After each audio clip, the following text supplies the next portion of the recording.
E aí, Rica, vou trazer um bastidor de uma conversa que eu tive. Primeiro, vou te agradecer, porque assim, o Rica é um cara tão simples, porque ele abriu a porta da casa dele quando eu ainda sou um Zé Ninguém, mas eu era menos Zé Ninguém ainda na Não, não é época. não, cara. Você é relevante, cara. Não, é falando de maneira brincando, assim.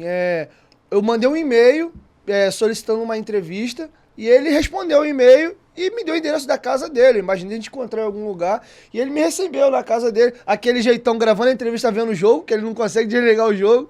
Eu não lembro qual jogo tava passando, mas a gente tava gravando o papo ali e o jogo rolando na sala. E naquele dia, Rica, você disse a seguinte frase, não, né, o contexto que a gente tava conversando, você falou assim, Dieguinho, eu não lembro se foi final de 19 ou começo de 20. Você virou pra mim e falou assim, cara, eu tô ficando meio saturado de futebol. E eu tô querendo fazer outras coisas. E foi onde você começou a entrevistar um outro artista, político. Foi mais ou menos nessa época. E você falou pra mim que tava ficando meio saturado. O jogo já tava ficando chato pra você. O ambiente já não era aquele ambiente que te encantou. E por esse motivo, naquela época, naquela conversa que nós dois tivemos, você falou que tava pensando em abrir um pouco os horizontes. O que mudou na vida do Rica daquele ano, vamos botar 2 anos pra frente de lá pra cá? Sua opinião manteve, mudou? Não, a mesma coisa. Eu continuo... hoje eu gosto muito menos de futebol do que eu gostava, mas não por culpa de eu não gostar, de eu ter mudado alguma coisa. O futebol mudou. Esse futebol não me fascina. Claro que pós-pandemia, quando o público volta pro estádio, mexe comigo. Porque aí eu vejo um São Januário que nem eu vi esse último jogo. Eu me peguei torcendo pro Vasco pelo que eu tava vendo na televisão. Eu falei, que maneiro, os caras tão lá, caralho, o Vasco tá fudido, o estádio tá cheio, os caras tão cantando como se fosse... Eu falei, que maneiro, tem que ganhar o jogo e tal. Aí eu me vejo preso àquilo. Mas o futebol frio não me pega. O futebol por futebol não me pega, o que me pega é o entorno. Então, assim, o futebol europeu, como é que... Cara, o futebol europeu ele não me envolve, porque não me pega... o contexto, assim, não é o jogo é melhor, claro, mas assim, eu não tenho contexto com o Chelsea, mas eu não tenho, o que eu vou fazer? Acabou o jogo do Chelsea, eu vou fazer o quê? Eu vou falar com o meu porteiro, eu vou falar assim, oi, aí tu viu o Chelsea? Ele vai falar, oi? Não, é um nichozinho de internet desse tamanho, as pessoas, o povão, não assiste essa porra, é muito pouca, a audiência é muito pequena. Então é uma coisa que eu assisto por trabalho, mas não é uma coisa que me fascina. As coisas que mais me fascinavam no futebol estão tirando do futebol aos poucos. Então já é torcida única, não pode bandeira, não pode isso, não pode aquilo. Então, sabe assim, o futebol vai me afastando de tudo que eu era apaixonado nele, foram tirando essas características. E eu fico olhando e falo, não é possível, cara, que vocês vão deixar isso acontecer dessa forma, entendeu? Mas é assim que a molecada cresceu vendo futebol na televisão, então para eles o jogo do Flamengo é o mesmo jogo do Liverpool, e portanto tem que ser igual tecnicamente. E o estádio já não é uma coisa que apaixona tanto a molecada que não, né, os pais já não querem levar, já é outra geração, né, cara? Uma geração muito diferente da minha. Então, assim, não é que eu não quero trabalhar com futebol. Eu vou falar de futebol minha vida inteira, cara. Eu não tenho condição de eu mudar isso. Primeiro porque todo mundo que me vê fala de futebol comigo, então isso não vai mudar. Segundo que eu conheço todo mundo no meio do futebol, então não vai mudar. E terceiro que é um desperdício eu jogar fora o que eu construí meramente porque eu tô de saco cheio de ver o jogo, entendeu?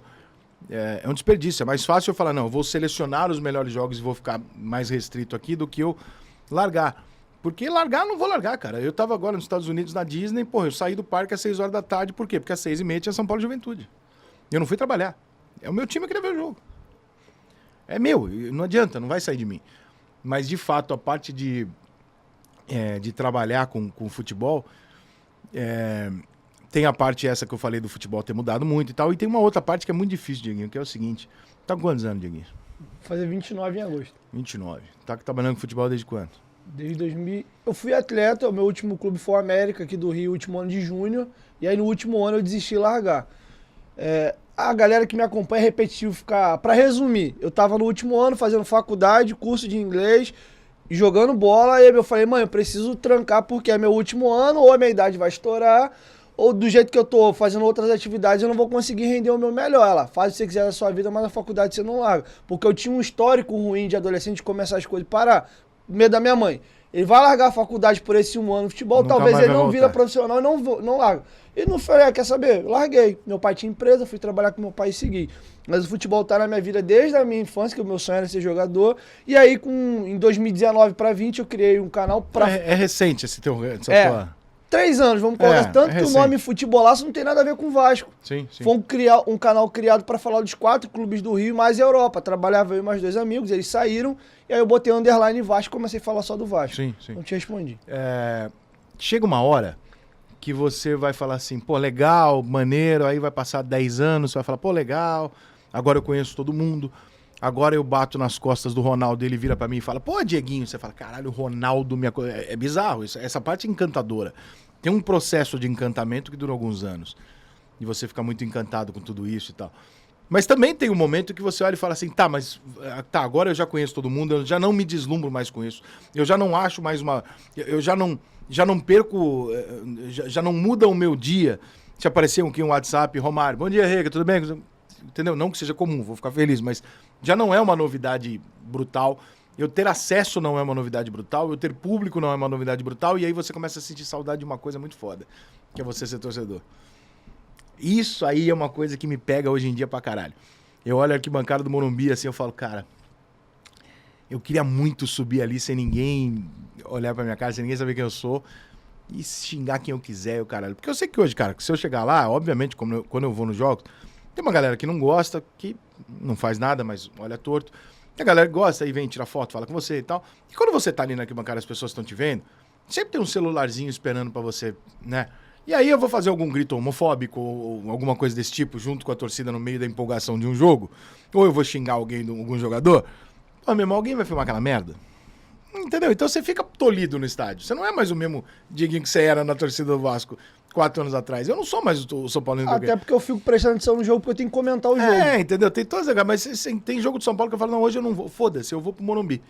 Né? E você fica vendo que algumas pessoas em volta estão te observando e tal, porque você fala de futebol sempre. As pessoas, você tá no contexto do futebol. Não é a mesma coisa. E eu sinto uma falta do caralho disso. Isso é uma coisa hoje que me dá uma sensação, porque o meu maior prazer virou meu trabalho e, portanto, eu perdi o meu maior prazer. Cara, eu tô nesse conflito. Ó, ouvi o Vitor Sérgio Rodrigues uma vez, dar uma entrevista que ele deu e falou assim, se você ama muito uma coisa, não trabalhe com aquilo. Porque quando o hobby vira trabalho, você perdeu o hobby e só tem um trabalho.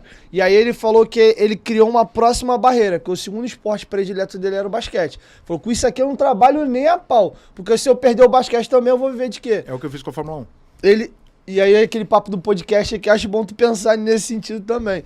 E, cara, eu passei por isso um período. E eu cheguei à conclusão de que eu tava muito desgostoso com o futebol e eu tava achando que eu tava esfriando com o futebol. Quando depois eu dei uma afastada, eu falei, cara, deixa eu entender o que tá acontecendo comigo. Eu comecei a entender que não era que eu tava ficando desgostoso do futebol, que sempre foi a minha primeira paixão desde criança.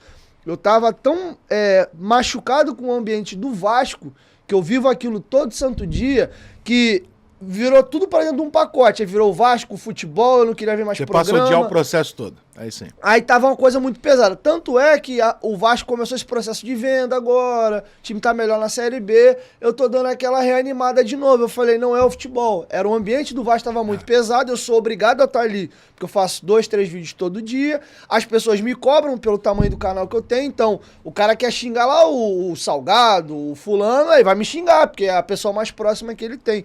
E eu vou, em cima do que você falou, Rica, eu vou te falar, sabe qual foi a maior felicidade da minha vida nas 2 últimas semanas? Não. Vou te contar algumas coisas que aconteceram comigo nas últimas 2 semanas. Entrevistei no mesmo dia o Mauro Galvão e o Nenê. Eita! Como vascaíno, você imagina como é que eu fiquei. Começando minha trajetória ainda com 3 anos. O Mauro Galvão é um monstro. No mesmo dia, eu recebi das mãos do Mauro Galvão aqui Eu vi a foto. um kit lá do consórcio Vascão. E no mesmo dia, eu recebi a confirmação de que a minha Serra estava pronta. Foi tudo no mesmo dia. Caralho, no mesmo dia. Hein? E aí, eu até fiz uma publicação hoje, minha primeira ida ao CT foi ontem, e coincidentemente, não é coincidência, eu acredito em Deus, sei que se não, Deus tem a maneira dele falar comigo. A primeira vez que eu fui ao CT do Vasco foi quando o Vasco foi jogar com o Náutico ano passado fora de casa, e teve uma grande festa da Força Jovem na rua ali. E alguns jogadores saíram para cumprimentar a torcida. E o PEC tirou uma foto comigo naquele dia.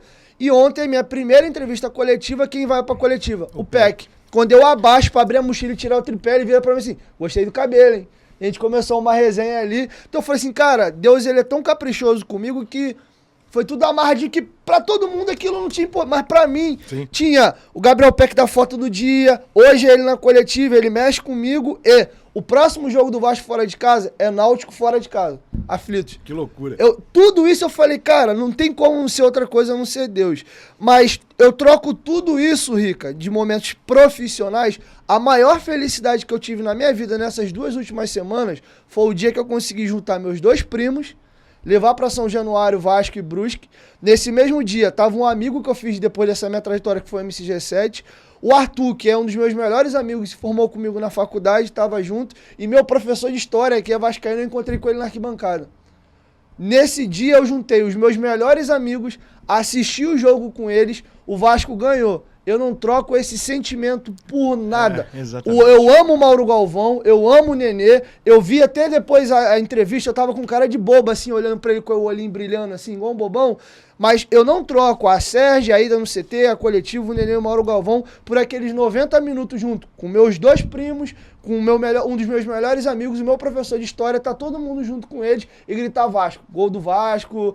Então, assim, isso que você falou de poder ir para arquibancada, ser um torcedor, e eu fiz questão. Eu poderia estar na social com pessoas influentes. Hoje eu já tenho a Sérgio, eu poderia ir para a tribuna. Mas eu faço questão de, os meus primos vão, meus amigos vão, eu quero estar ali na arquibancada. Eu vou tirar foto com todo mundo, eu vou dar atenção. Mas eu quero continuar tendo o meu momento individual como uma pessoa comum. Porque as pessoas, quando vê a gente atrás de uma tela, elas acham que a gente vira... Mas que chega uma hora que você fica tão... É tão comum para as pessoas conviver com você no futebol. Eu já tô há 20 anos nisso, então eu já não sou mais o garoto, né? Eu já sou o tiozão. Eu sou o cara que agora a molecada começa e fala, pô, você é uma das minhas referências. Eu falo, caralho, porra. Eu falei isso pra você. Agora sou o velho, porra, que merda. Mas enfim, que eu virei uma carinha comum. Então, assim, mesmo que o cara não me reconheça ou não saiba o que é, ele me olha e fala, eu conheço esse cara. E esse ambiente no estádio, assim, ele é desagradável pra você que quer extravasar no jogo, né? Porque é que nem comer espaguete, né, irmão? No restaurante você sabe que as pessoas estão te olhando, você fala, porra, o Thiago Live fala muito isso pra mim, ele falou, porra, comer espaguete é impossível. Porque vai dar merda e você sabe que tá todo mundo te olhando, é uma merda. Não, o Thiago sim, eu posso comer espaguete ainda. Mas dentro de um estádio é exatamente o nicho que eu atingo. Então ali, né, as pessoas me conhecem e tal. Não que eu não vá, tá? Eu vou ao jogo de São Paulo normalmente e tal. Mas é diferente, você dá uma segurada em algumas coisas, é diferente, entendeu? É diferente, e eu sinto muita falta daquilo, cara. Eu era louco pelo São Paulo, mas louco num nível que fazia até mal. Fazia até mal.